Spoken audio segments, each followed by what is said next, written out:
Hello, Mullally here. So good to be with you. I'm not sure how many people are out there yet, but we'll be talking about 15, maybe 20 minutes, and hopefully more will join along the way. And also, of course, you'll be able to watch it afterwards. Firstly, just to thank everyone who has responded to the blog that we had up on this topic. Stop yelling at your kids. We have had an incredible 403 shares to date. That's absolutely brilliant. We're thrilled at it. And what I'm going to do tonight is chat about things in a complementary way to what was on the blog rather than say the same thing as the blog. And at the end, give you the link in case you didn't get a chance to see the blog beforehand, so that you can go back and read the blog and any other links that we think might be helpful for you as well. So let's get going. It seems like there's quite a few people out there watching already, so welcome. Great to have you here with me. Just to say, I've had a cold. I've got a croaky voice. If it starts failing and I grab a glass of water quickly, please excuse me. So yelling, I don't think any of us, well, I know I did yell as a parent sometimes. I'm sure my sons will endorse that. But I don't think any of us start out thinking, no, I'm going to yell as a parent. That's what I'm going to do. That's going to be my parenting strategy. I don't think we ever think like that. I think rather it's about thinking, you know, I've got this cute, gorgeous, cuddly little baby, and the baby just goes along with the rhythm of my life most of the time until that baby grows to be a toddler. And the toddler learns he's got legs and hands and he can get moving and doing what he wants and switch off your dishwasher and all sorts of amazing things in the middle of the cycle. And he learns the word no as well. All of a sudden, it's not just about going along with mama and papa and cooperating, but rather the child starts finding his own way in life. And sooner or later, you start getting bugged with him pushing to do things or her pushing to do things her way. And it's possible, like me, you didn't mean to, but you start sometimes raising your voice, you know, so whatever your child's name is, Margie, stop it. And, you know, you just raise it a little bit. Well, your little toddler gets such a shock because you've never done this before. You've always spoken calmly and nicely that she stops. So there's something there that says, oh, yeah, this is working. You know, maybe not at a conscious level, but almost at a subconscious level, we register it. And so, you know, maybe not that day, but maybe a few days later, again, we end up raising our voice again when the child is pushing against the boundaries. And so they sort of raise your voice a bit more, and the child gets immune to that, so you raise it a bit more, and eventually you end up at the stage where you're yelling.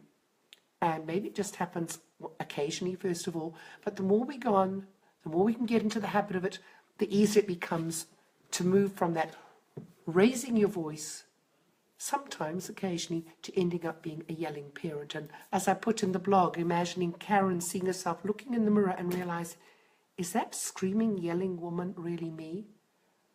We can actually move away from being the parent we really want to be. And so what I'd really like to do is share with you some ideas around how can we stop the yelling and be the parent we want to be, create the calm we'd love to create. So the first thing I'd like to bring to your thoughts is around, it's as though the child has their own little camera all the time and they're taking snapshots. They're taking little pictures quickly. This is how we do life. This is how we deal with people when they don't do what we want them to do. This is how we deal with people when they want something different from us. This is how we deal with people when they say no. And what we don't realize is that when we're yelling, we're not teaching our children helpful conflict skills. We're teaching them how to rather deal unhelpfully with situations.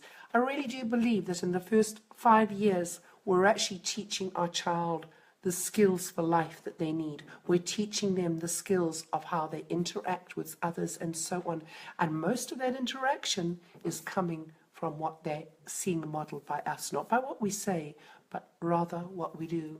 I'm just seeing lots of little thumbs up and just seeing a little heart float across the screen. So to all those people who are joining in, it's just lovely to see those little signs coming in. Thank you very much. And remember that you can ask questions or put comments in the section below. So I'd like to start then, as we say, okay, so how do we do it differently? To think, there's another little heart, thank you. To think about our children view us as being in one of three modes at all times. We're either in approach mode, which is interacting, lovely, comfortable. We're in avoid mode, like when we disappear behind the Facebook or whatever, when we need to be connecting with the children. And the third one, and this is where we're concentrating tonight, is attack. That sometimes our children experience us as being in attack mode. And certainly when we start yelling, yelling is going to be interpreted by our children as attack. If you think about it, when somebody attacks you, what do? You either go under cover for defend yourself, get up out of the way of whatever is attacking you, or else you attack back. And our children just the same. So when they're going into the avoid, they're actually going to either go deaf, sort of conveniently deaf, that they're not going to hear what you're saying to them at that time, downright ignore you, maybe withdraw into themselves and just say nothing and go quiet. They might come up with excuses why they didn't do things, and that's also not helpful. And of course, they'll say, otherwise they will attack back. But none of those behaviors are actually helpful. They all get us in this downward spiral of where we don't want to be.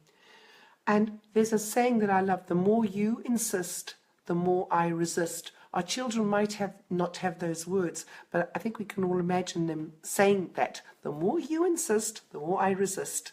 I'm seeing several hearts come over when I say that. Yeah, when we try and push our way with yelling at our kids, with raising our voices and so on, it's just going to be, whoa, they're going to back off, or as I say, attack back.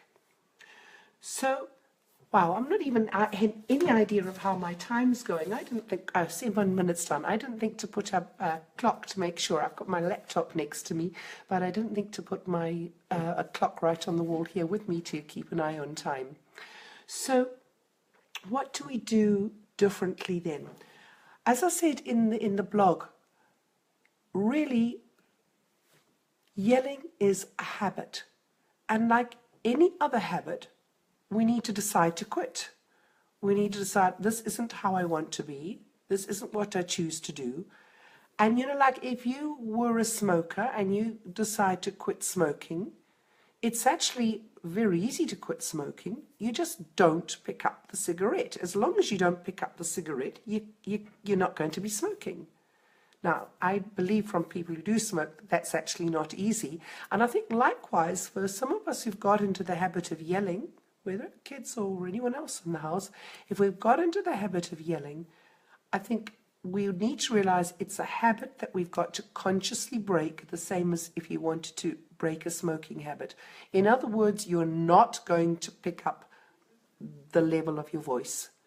The only time, of course, would be an emergency, if there is a need to raise your voice to ensure that somebody doesn't get in the way of danger or something like that.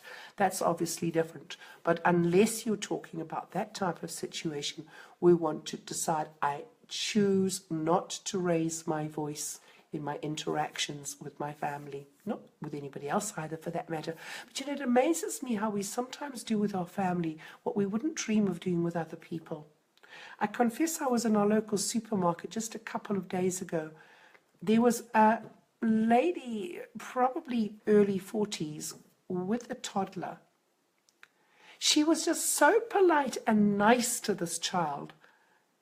I confess I was thinking, I think that is a child minder, not the parent. And it really shocked me that I would even think that. I mean, I really do hope it was the mum speaking so beautifully to her child. I'm seeing Anna's put up a comment. I got angry at my elder daughter early in the morning when she didn't get ready on time. Things like this can be really challenging. But what we need to think about is my behavior actually helping to solve the situation? Remember what I said about them taking snapshots? So do you want your child to learn when people won't do what you want them to do, all you have to do is raise your voice and start yelling, and then you can get people to do what you want to do? Is that really how you want to bring your child up? So we need to realize my anger is a signal I need change. So it's okay to have the feeling of anger, but it doesn't mean we have to act it out. In other words, it's registering for myself. Yeah, I'm feeling angry. A tip I learned years ago that I find really helpful, especially in the classroom, I was a teacher for many years, is when you sense that anger rising in you, so often I mustn't get angry, and we try and push it down. And Claire Cherry's book, Please Don't Sit on the Kids, love the title. She says, rather let yourself totally feel the anger. She said, for a moment, let you tense your whole body, let yourself feel the anger, and choose then to let it go. You don't have to spit it out at your kids. You can choose to just let it go and think, I choose to be calm. Calmness is a choice. A friend of my mother's said to me a number of weeks ago when I happened to be chatting to her, now an elderly lady, and she said to me, your mum was always so calm, and when we were young ladies, I wasn't that calm, and I used to get all uptight, and I said one day, well, it's all right for you, you just naturally calm. She said, your mother said, and has it ever occurred to you that it takes a lot of hard work to remain calm? I'd never heard that story about my mum. I confess sometimes my mum did yell as kids pushed her buttons enough, but generally she is and always has been a very calm person. And I'd never heard the story that she told her friend, do you realize it takes a lot of hard work to choose to stay calm? Calm is a choice, just as getting angry is a choice. We can feel the anger, but we don't have to act it out. Sometimes some of this is around when we've got challenges around the children's behavior. Firstly, I'd really invite you to remember all behavior makes sense. All behavior makes sense.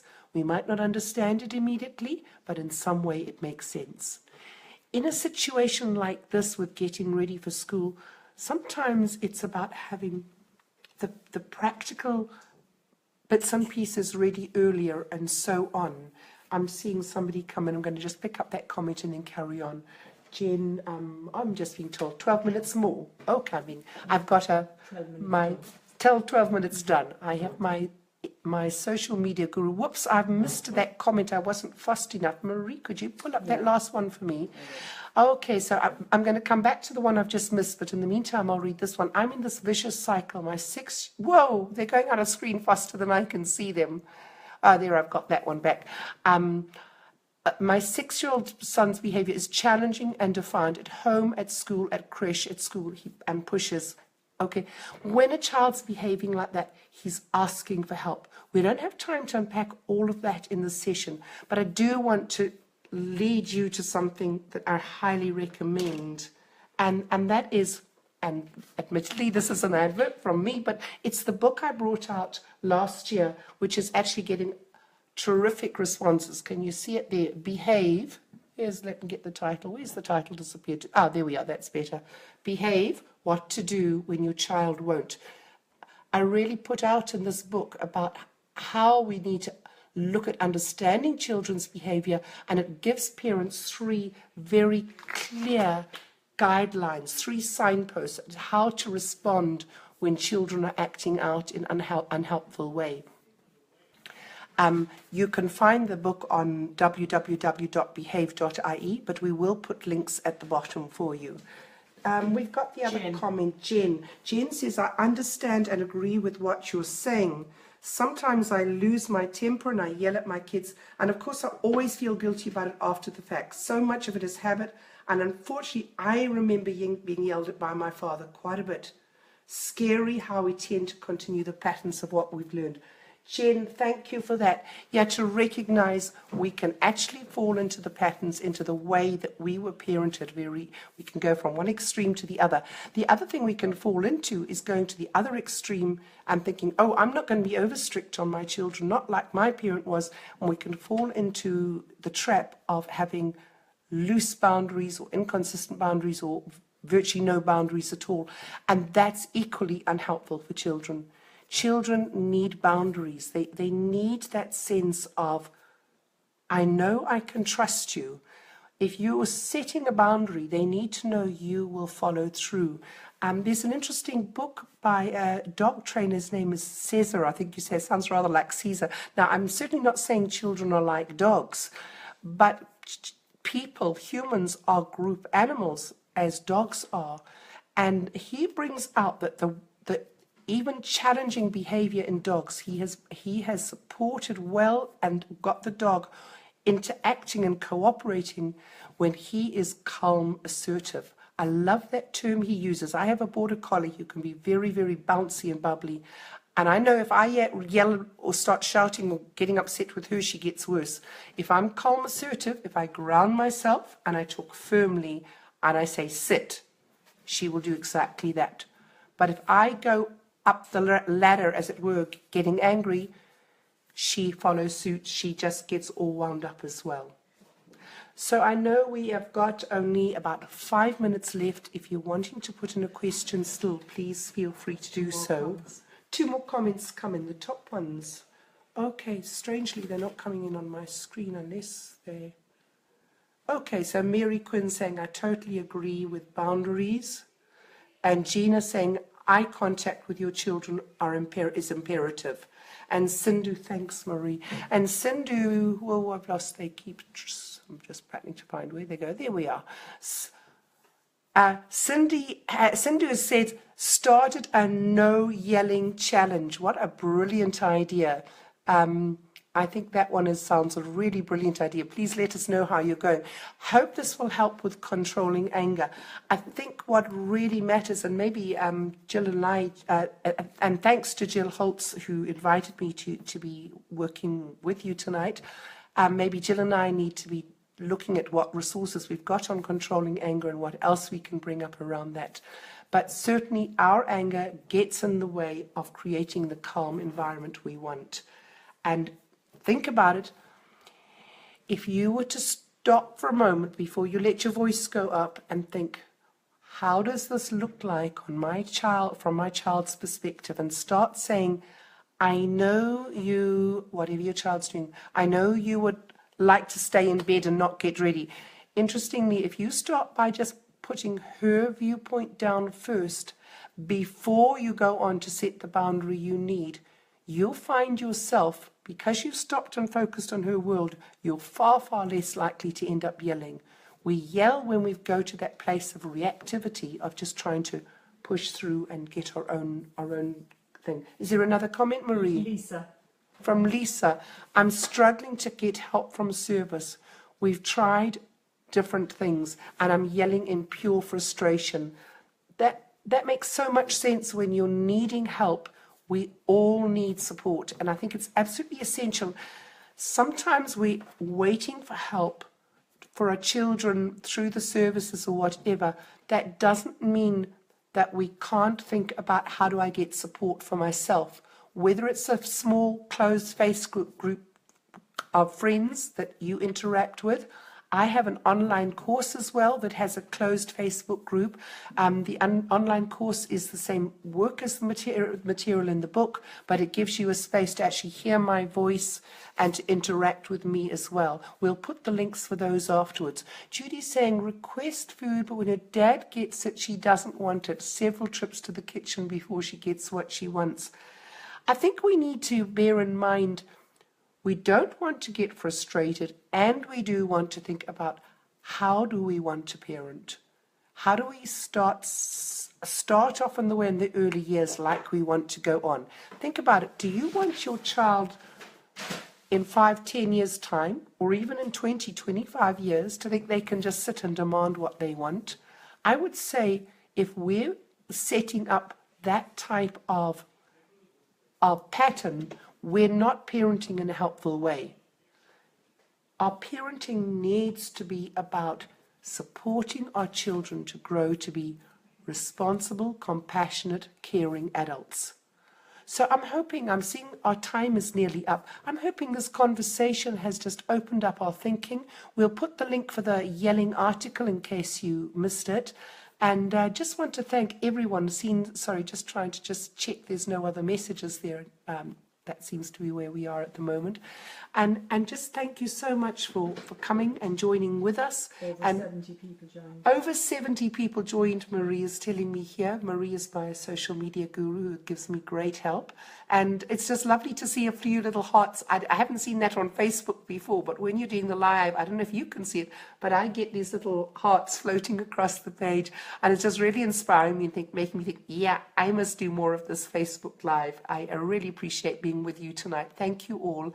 And we'll continue the discussion down underneath. And if you've enjoyed it, please, it'll be live in a few minutes.